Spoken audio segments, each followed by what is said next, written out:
Hi, my presentation is about the way we design technology products. These are primarily digital technology products, and the role of the designer has shifted through the last 20 years, and now designers who are dealing with electronics and digital technology are more like architects. They are putting together the core components and finding the right place for the object in society. And in doing so, are actually somewhat shifting the designer into a place that was not there for designers before. We are now, as designers, as part of the innovation circle, rather than coming after the innovation was done by typically engineering or technologists. Hi, good afternoon. I'm going to be talking about the shifting landscape of or in technology design. I use the term technology design because I work in San Francisco with a wonderful group of about 40 people. And we serve the Silicon Valley with all its amazing technologists and scientists and thinkers. This is one example, a project that we are working with Google on called Project Ara. And it's going to be shipped hopefully next year. This is another project called Breathometer, which is already in the market, and it's dealing with analyzing your breath and taking the chemical components that are in it and figuring out, in this case, whether you have too much alcohol or later maybe your breath is not smelling that good, and maybe later something that is more medical and will suggest to you what kind of food you should or shouldn't eat. One of the most successful projects we've done was the first Fitbit. This is the first one, and actually started this industry called the wearable industry. And now Fitbit is a big company. This is one of their latest products in the line. It's called Charge. And the most important thing for me working with technologists and scientists is to create objects and experiences that are both physical and digital, and have a very good balance between rational thinking and emotional thinking. Much of the work done by technologists is influenced heavily by the rational side, and our role as designers is to put humanity into it and to make sure that whatever comes out and serves people actually has the right context and the right values for people to enjoy. And that brings me to the whole topic of what is technology design and what is shifting about it. So industrial design, it's been evolving for the last 100 or so years, and typically people look at it as design that brings these beautiful objects like this beautiful Jaguar. It's a classic car. And when people will ask designers what they do, they'll say, well, we design and we do all sorts of things, and they'll eventually, the person involved in this discussion will basically stop the designer and say, okay, so you're making things beautiful. And beauty is really an immense power designers have. And in the car industry, the technology package, this is the term they use, where the wheels are, what kind of engine they use, gearboxes and so on, is more or less fixed by somebody else. It could have been even borrowed from previous model or slightly modified. And designers typically really sculpt very beautiful objects around it. And it's an inspiring object. It's an object that actually gives people a lot of sense of ownership or belonging, or actually, emotional connection to the object, which is great. And I think beauty is basically one of our human needs, nearly on the level of oxygen or water. However, the type of objects we use today are quite different, and even the car industry, with all the emphasis on beauty, is changing. And we're dealing now with a situation that beauty is there, and it's something that we all cherish and we all more or less understand designers do, but the new role of designers, especially dealing with the technology, digital technology, is moving into something else. And I call this something else delight. So delight has a component of aesthetics, but it has a component of behavior, and another component which is the functionality associating with that behavior. So you are delighted and happy about owning something because you are proud about it and proud about sharing it with your friends. And Apple is a magician, a phenomenal company in doing something like that. So technology design is about creating delight, which is essentially a harmony and purpose put together, connecting those rational and emotional feelings we have about the object and sharing it with people around us. It could be the friends and family, or even people we don't even know across the ocean. So just the beginning. Typically, designers who deal with technology today are not getting a set technology package like in the car industry. We are getting a very fragmented set of parameters to deal with. Some of these are components. In the electronic business, we get a lot of teeny bits of electronics, and we need to put them together.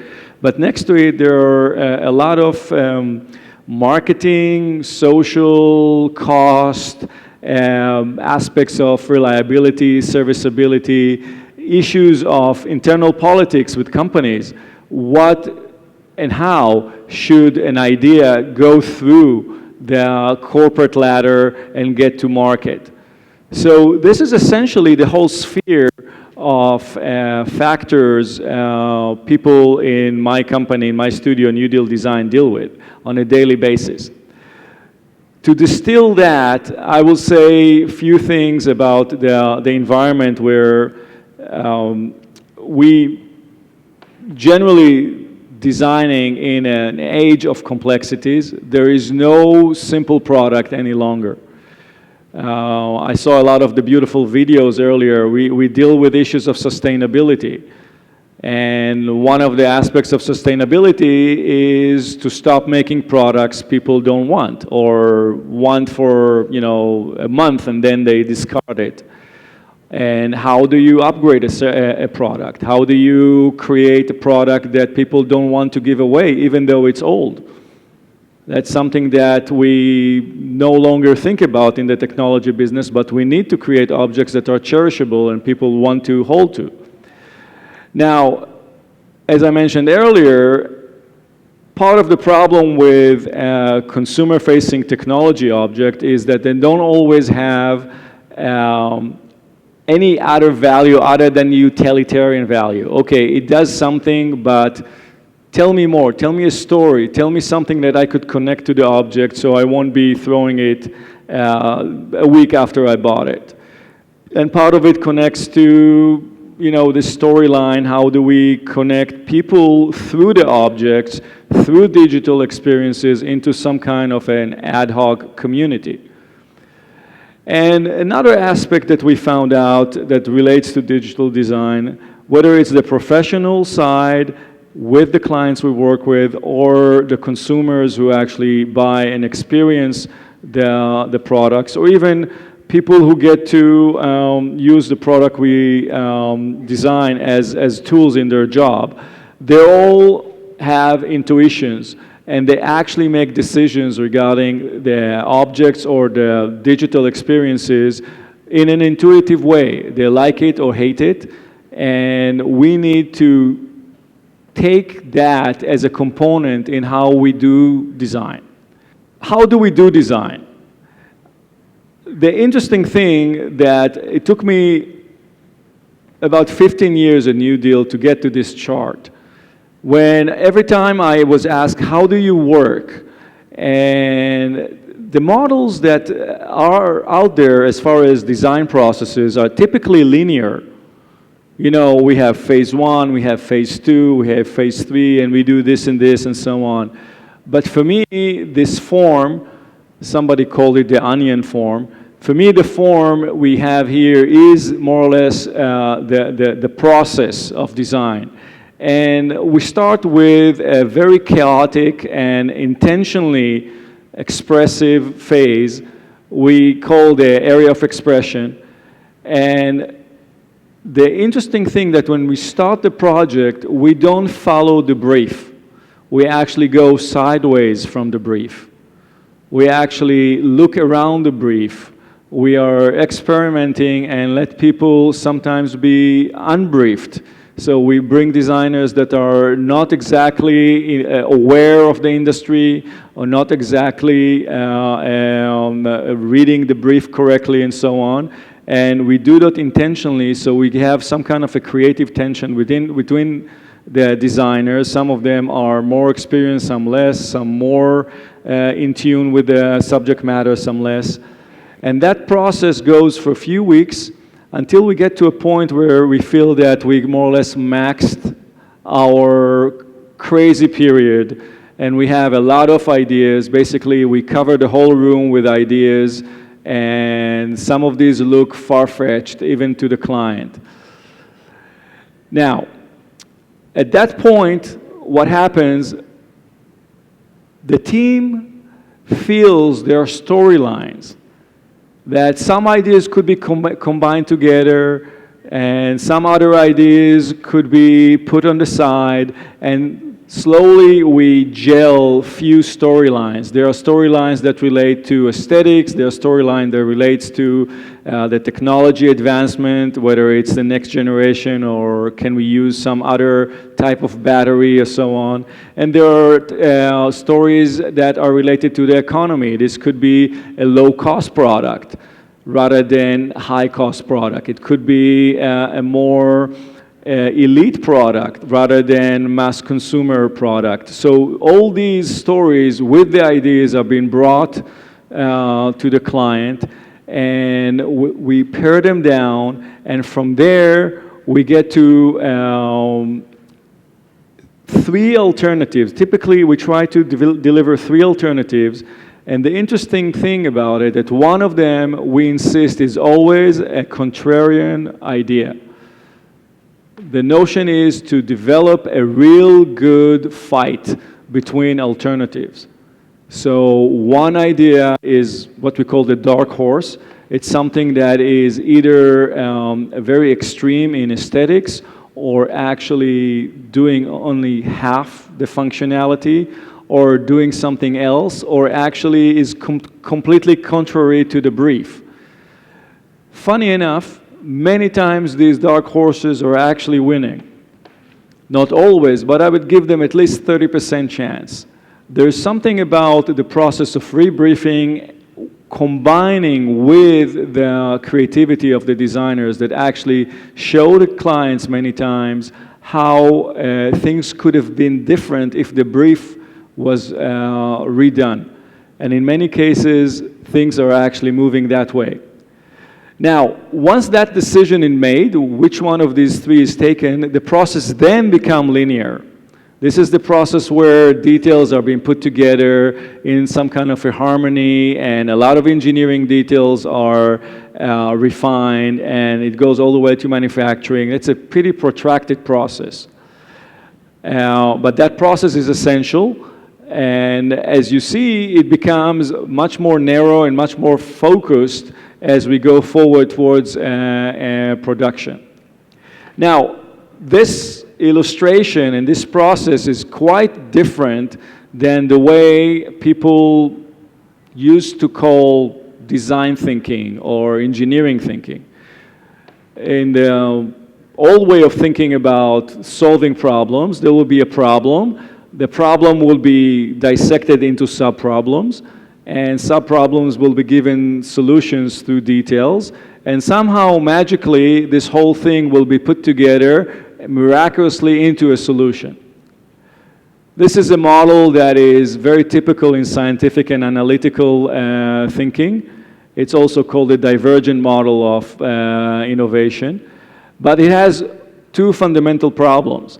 When you split problem to sub-problems and create details and so on, each time you do that, you are adding more decision-making, narrow decision-making factors, and that narrow decision-making could actually affect the overall quality of the solution. So this is now number one problem. Number two is that every time you combine ideas together, again, doing it narrowly rather than seeing the whole holistic value, you could make decisions that, again, influence negatively the overall quality of the solution.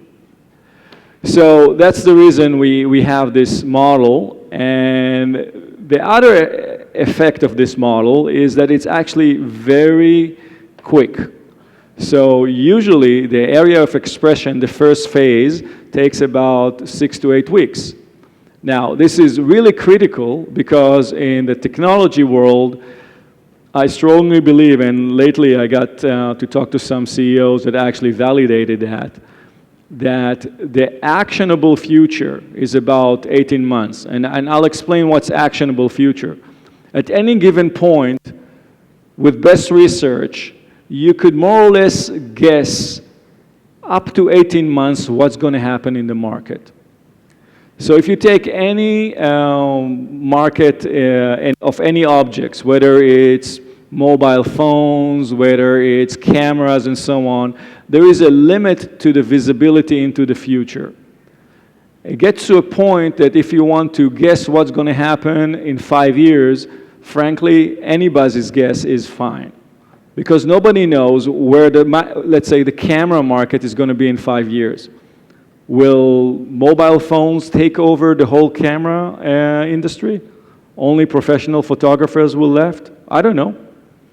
But in 18 months, we know more or less what to do. So 18 months just to make sure, and say actionable future, it means that the project needs to finish before that. It means that it needs to be already in the market because you want to still see some revenues coming from that decision that you made a few months ago. And obviously, competition will come at you. So this is the general way we're thinking. And I just wanted to share it because we're talking about design. Typically, it goes about beauty and about process. Now, let's clean it up and let's move on. We work in generally 4 domains. And when I say domain, it's a physical space, but it's also an emotional space. The first domain is me, myself, human. I have a lot of stuff that I carry with myself here. I got my wallet, and I got my Fitbit here, and so on and so forth. And this is a very active domain for innovation. We'll have many objects that are attached to my body or actually being inserted into my body, and I will actually be in control of these. Now, the second domain is the domain that we have here, more or less. It's friends and colleagues working together. It's somewhat, I would say this is too big, maybe a room size, maybe a car. A car is basically a moving room, okay? So this is another domain, and that domain has technologies and experiences that are related to it. Now, beyond that, we have domains that are actually much larger, and they're actually public spaces. We're dealing with transportation systems, we're dealing with health systems, we're talking about the city both as an architectural physical construct, but also as a social construct, right? And then the last and fourth domain is the family. The family is a very intimate domain, and this domain has a lot of very deep and very strong bonds, emotional bonds, but also a lot of it is related to experiences we have together. We used to watch TV together. Now each of my daughters take their iPad and computers and go to their room and watch their shows alone. So this is how technology is influencing our social construct even without intending to do that. So this is more or less what New Deal is doing. These 4 domains, we basically have projects in each one of these domains, and I won't be able to cover all these domains now. I'll probably focus on one of them a little bit later. Now, as we work in these domains, we are trying to fix some of the problems the design industry created. We have UI designers at New Deal, but we're trying to basically do less and less UI. The problem with UI is that UI is taking us away from actually interacting and actually locking eyes with each other. Now, you've probably seen these beautiful shots of advertising. These are cute kids playing with some new gadget. And this is the promise of the tech business. But in the reality, this is what happens. So the situation today, and it's actually a design problem. It's not a technology problem. Important to note, because typically designers like to throw problems to the technologists, but I want to be very clear here. This is a problem designers created. The user interface design mentality today creates environments where people are being pushed away from each other rather than being pushed together. Now, what you see here is a bunch of people looking at their personal mobile phones rather than interacting together, and they feel like they share something together, which is a new phenomena, which is a positive new phenomena, but still they are very much apart than what they could have been. So I'll show some projects that deal with this domain of me and my family. This is the first one. It's called Beep, and it's a tiny computer that gets our music together and hook it up to the old speakers we have, so you don't have to buy new speakers. It's basically repurposing the speakers you already have. And it's looking like a knob. And it has some lights around it, and it was intentionally made to be an innocuous object that has one clear function, which is volume. You could turn it on and off, and other than that, all the computation and all the smarts are basically at the background.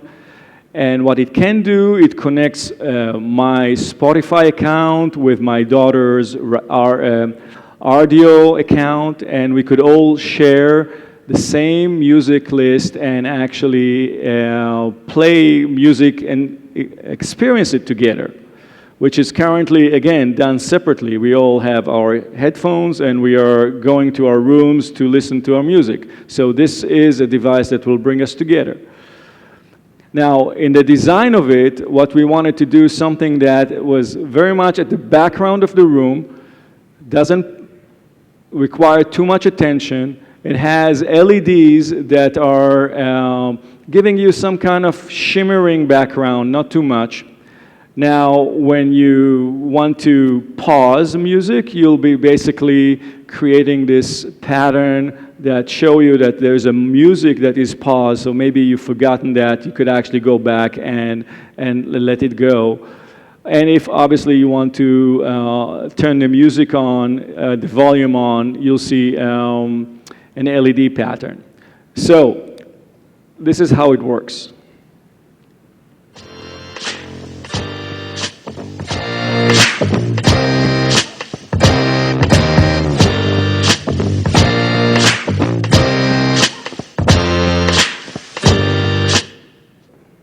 So basically, a very small object that is dealing with something that has a lot of emotional experience that we could all share together, and this is the Beep.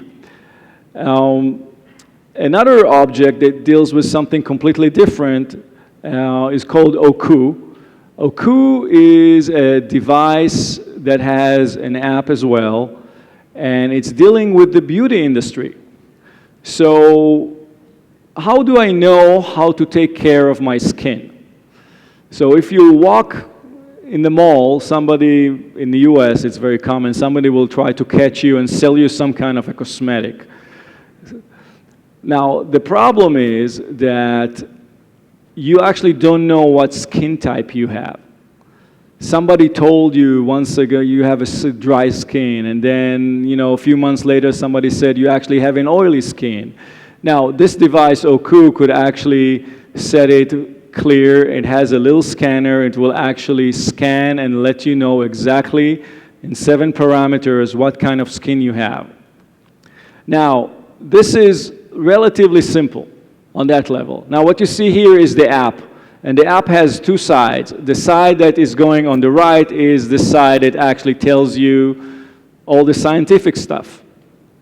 You know, what kind of skin you have, what kind of condition you have, if you have a zit, when it's going to be healing, and so on.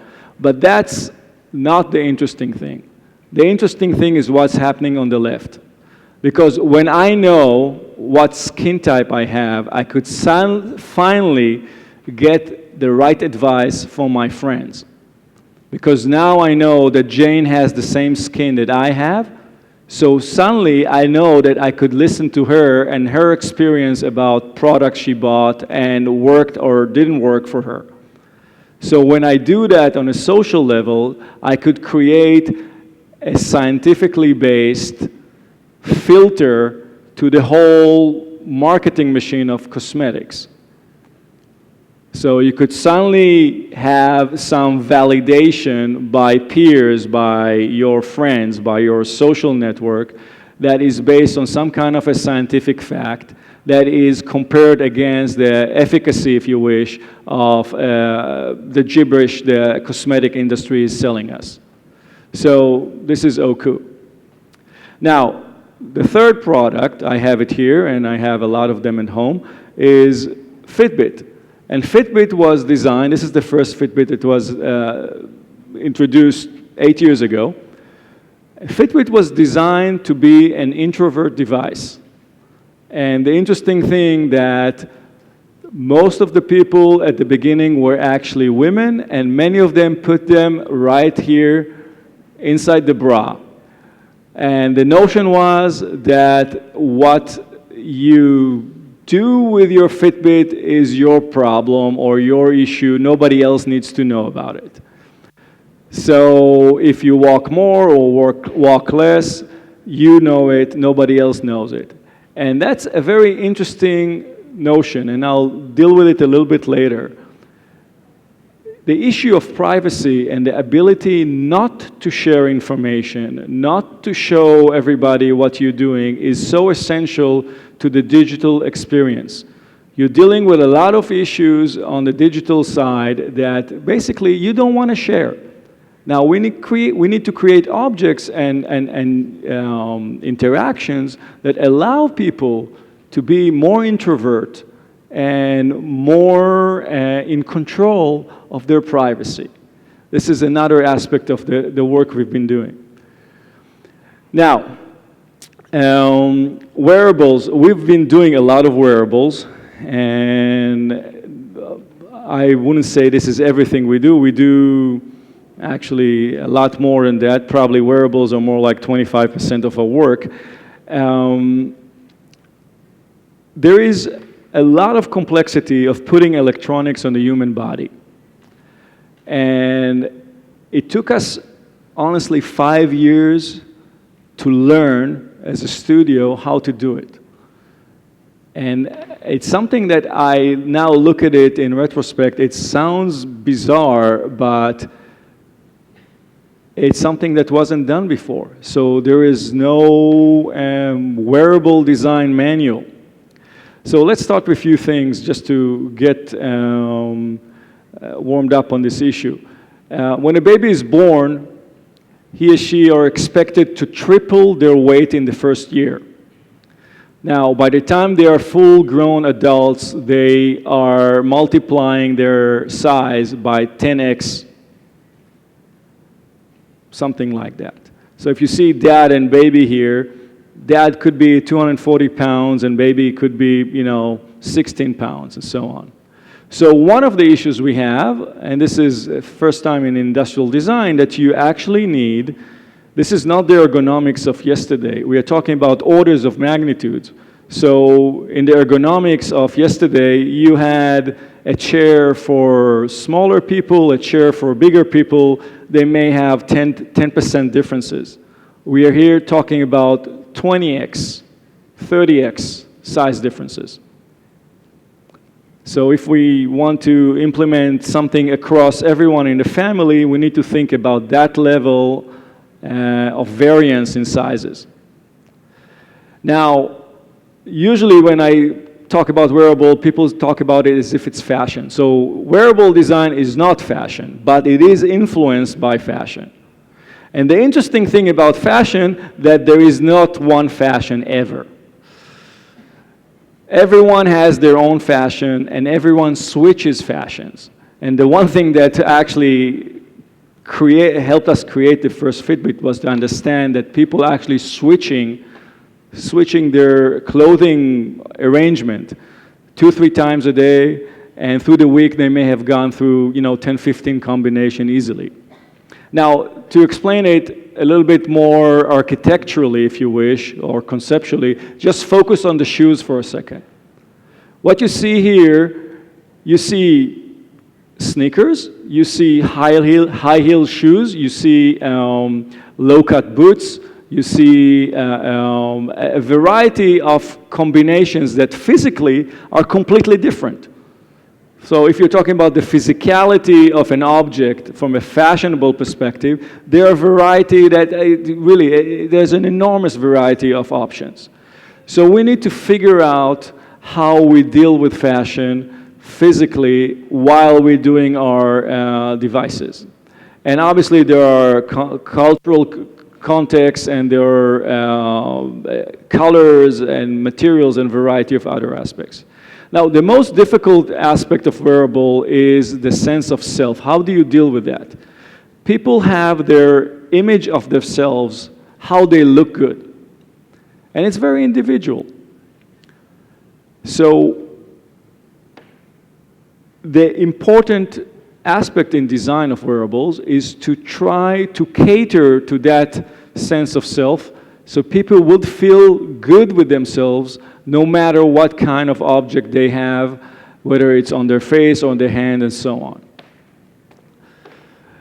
We are also dealing through this sense of self with aspects of gender, and there are wristwatches that look masculine and wristwatches that look feminine, and this is again a matter of personal preference and reflection, but also some kind of a societal convention as well. And then whatever we've done so far in design doesn't prohibit people to do whatever they like to do. And they'll wear it the way they want it. Now, it's not a matter of aesthetics, it's also a matter of function. Because if I have a pulse reader, something that takes my pulse, and it doesn't sit well, you won't get any reading. So we need to think how we connect the sensors in a place that the individuality factor, as you see here, won't ruin it. Now, the last thing that I just want to talk about wearable design is placement. These dots represent all the placements we have been dealing with in the last few years. And there are dozens of them. And the interesting thing, if you look at the color coding, some of them are visible, the blue ones, and some of them are concealed. And again, I'm going back to the privacy point. There are wearables that are made to be concealed. So you won't see them, and this is the way it's going to be. It's funny, we are designing objects that are not to be seen. So going back to the beginning of what I said, design has a lot of beauty in it, but sometimes the beauty needs to be hidden. So these are part of the complexities of dealing with wearables. Now, when we're dealing with the software side of wearables, what the industry is dealing with now is that there's so much data gathered that it creates a cacophony of messages. And many devices are trying to be smart devices. Smart devices typically spew data at you without very clear advice of what you're supposed to be doing with it. Now, what we're trying to do is to move from the so-called smart device into something I call the wise device. The wise device has a certain level of wisdom. It knows when to interrupt you. It knows when not to interrupt you. It knows what's relevant to you now. It knows what's the context in which you are. And you don't need, for instance, to shut the phone as you walk into the hall. The phone will shut itself because it will understand the context around it. Now, the technologies associated with that, moving from smart/dumb device to really wise device, is actually a really huge frog leap forward. But we are working on these things now, and hopefully we'll see more and more of these devices that are more wise than just smart. One device that is starting to do that, this is a baby monitor called Sproutling. And the Sproutling monitor has a few components. One of them is kind of a very soft and round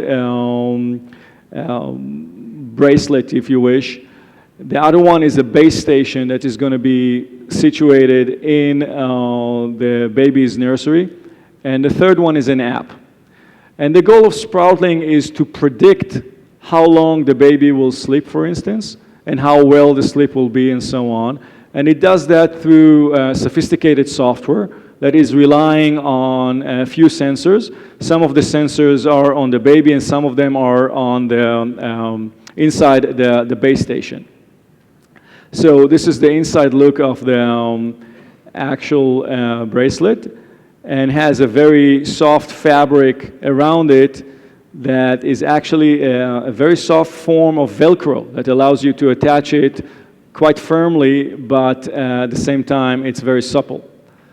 The app is designed in a very simple and intuitive way, and the most effective side of it, as I mentioned, is actually the predictions. And another feature that we placed into it is a correlation between the app color scheme and a ring of LEDs, lights around the base station. So what we found out, people at home, they put their phone in one side and they kind of forget about it for many hours. If you walk around the house, you need another indicator that will tell you if something bad is happening. And this light ring around the charger will flash really strongly red if something goes wrong. And it actually will illuminate a great deal of the baby's nursery. Now, this is what we call ambient interface, and this is part of this new phenomenon of trying to push UI to be a little bit more in the background and actually won't require you all the time to carry your phone. Now, in the last 2-3 years, we've been dealing with projects. Most of them, actually all of them, are not revealed yet. The projects are dealing in this new space between medical technology and digital consumer electronics. A lot of sensors are coming from the labs, and they are being connected through software and tiny electronics. And we are getting into this situation where basically around ourselves we'll have maybe 10 or 15 tiny different digital monitors, sensors, pieces of electronics that are dealing with our health. They're dealing, for instance, with communication between my body and the environment around me. The environment around me will actually know that I am Gadi and I moved in and will act and react to that.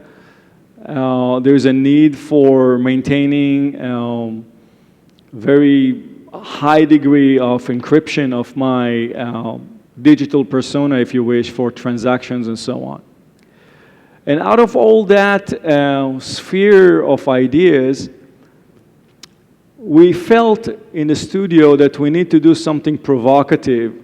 And we created this object and experience that is actually inside your hand. It's actually under your skin, and we call it Project Underskin.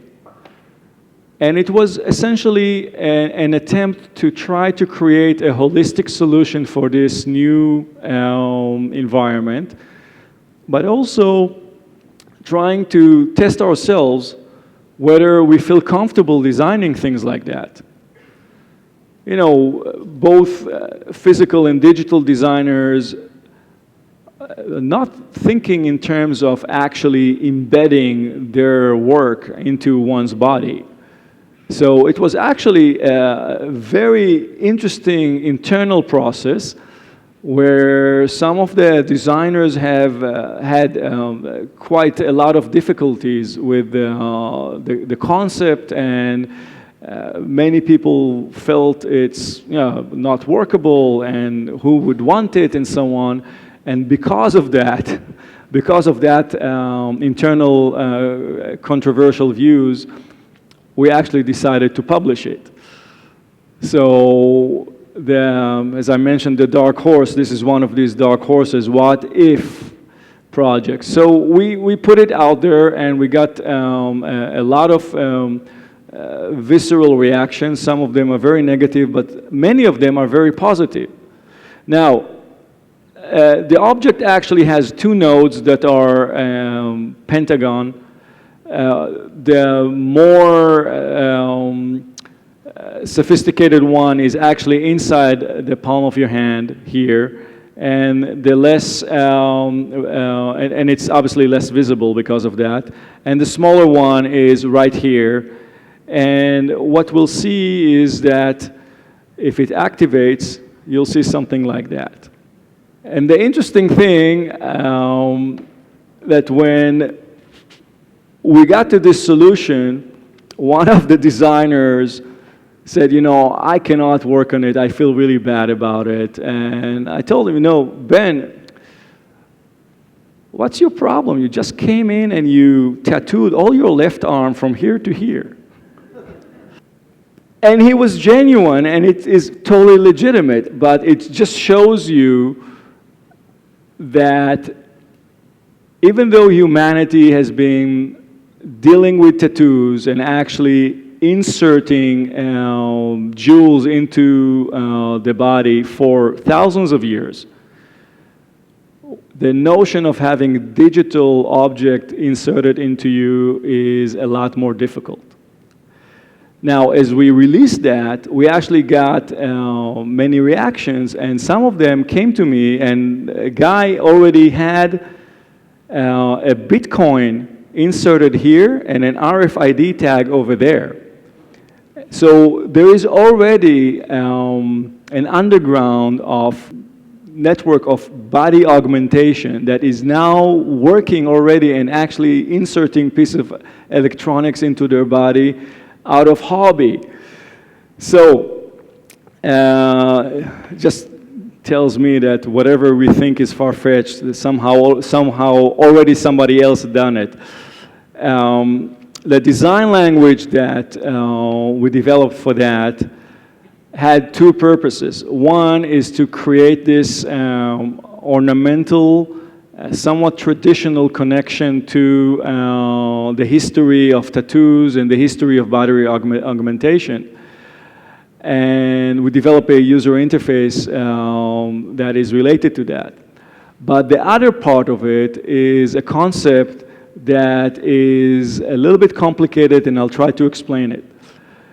Everything that relates to our medical condition, to our password authentication, for instance, we consider to be a matter of the highest security, highest privacy. So how can we create a user interface that is on your hand, which is relatively visible part of your body, that is still concealed? And the notion is that if we create a pentagon, you will be the one designating functions to each one of the 5 sides of the pentagon. And only you will know what is the blinking light right there. And that light you designated to be a low glucose alert. Nobody else knows it. So I could be here and I will have something blinking here, and only I will know that it has something of serious consequences. So this is a concept of introvert UI that could be used even in highly private and highly secured situations when something like that is inserted into your body. So, other element of this device, there is a whole movement to create some kind of an electronic standard of transactions, basically money transactions. Now the problem with that any device that is open to third parties will be hacked one way or another. So the way we thought of bypassing it was through a second level of authentication, which will be embedded into this device.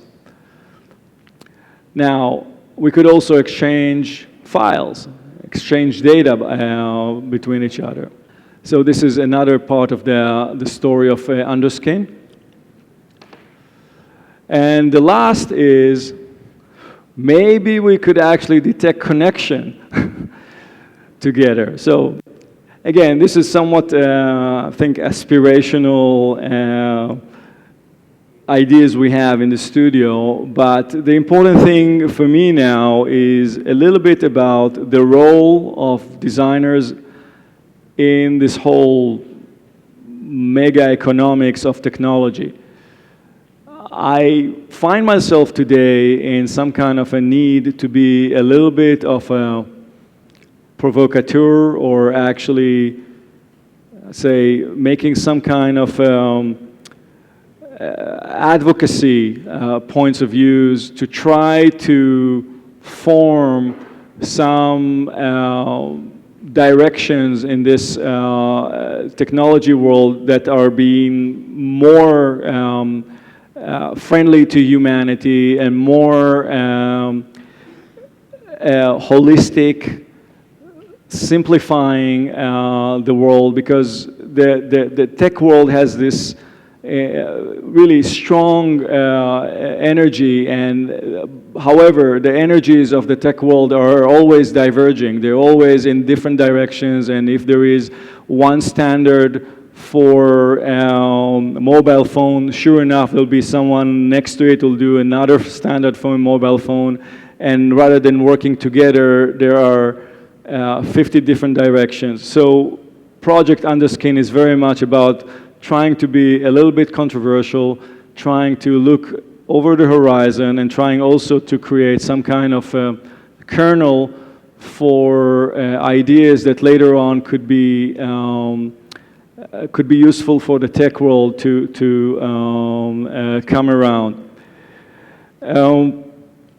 That's basically it for today. I think now we'll have questions and answers. My question would be, what is a product which is coming soon that you think is the most disruptive of wearable devices, which we don't know yet, but you probably already know? Well, there are potentially a lot. I tell you what, you know, we've been, I think we're on the verge of actually some kind of a revolution in the way we watch TV and watch videos. I think there are a lot of attempts at that.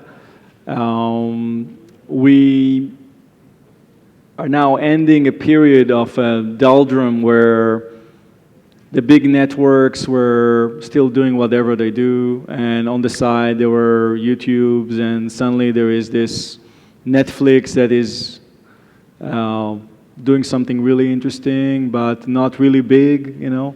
I do think that in the next 2-3 years, there's going to be suddenly a flip. There's going to be a massive change, and I'm saying it with some inside knowledge. There's going to be a massive change in how we consume digital video content. This is a section of our culture that has been somewhat underserved from the technology perspective. And it will affect a lot of our fun time. I mean, that's something that people love doing. I mean, the only thing is that it's been stuck because of enormous economic reasons. The technology is there, but I think now it's been reworked, and I think in the next 2-3 years there's going to be massive change over there. Designed to bring us together, how do you measure this goal? It's an interesting thing because the question is built. I mean, I'll answer it directly, but I want first to address the issues that this is one of the questions that I've been asked for the last 20-something years about design, and designers always feel like they need to play defense and explain the validity in a scientific, measurable way.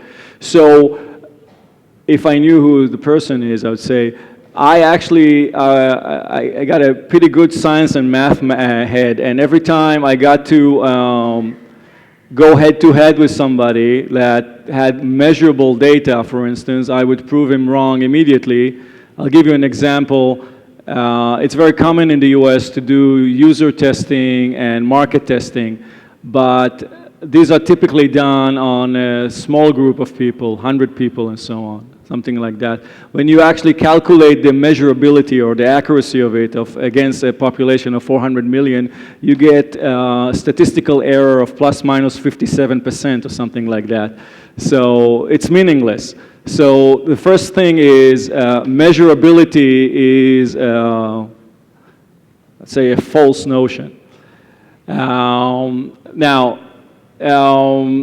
Design that brings people together will be measured by a very simple democratic way, whether an object is, or an experience is succeeding in bringing a lot of people under its fold, whether the brand is maintaining a very active social group of people that are, say, committed to the brand and the experience.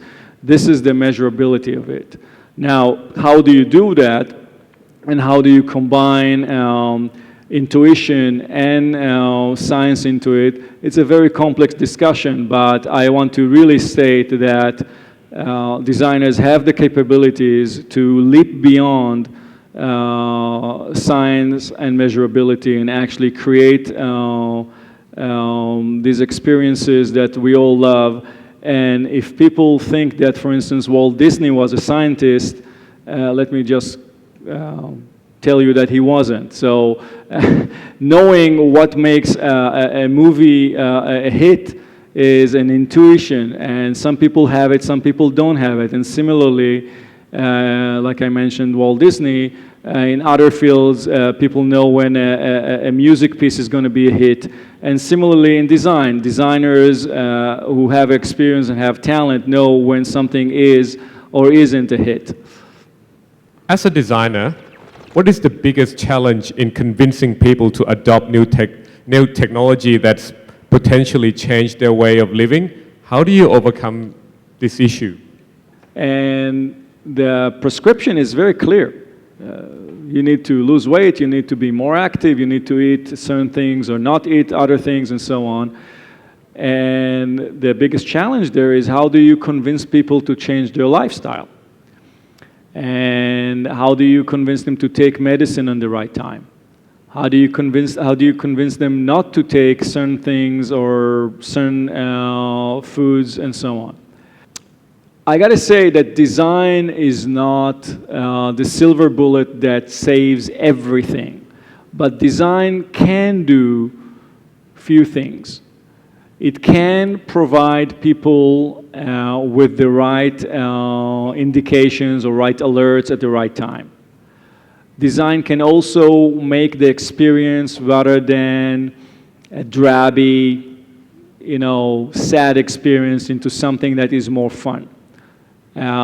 We could talk about kind of a game-like interaction that will tell you when to take medicine and when not to take certain types of foods and so on. You could also use social tools. Design, if it's done correctly, could actually create an environment around you that actually supports you in doing something more positively rather than behave the old way you behave. And for instance, just a small anecdote, one of the interesting features of Fitbit is that you could share your step count with friends. And you'll see people competing with each other and actually chanting it, sometimes saying something bad about you, or throwing you some kind of weird face on if you didn't do your step count and so on. So this is something design can do, which is actually creating some kind of a social network around you that forces you or encourages you, depending how you see it, to take the right steps.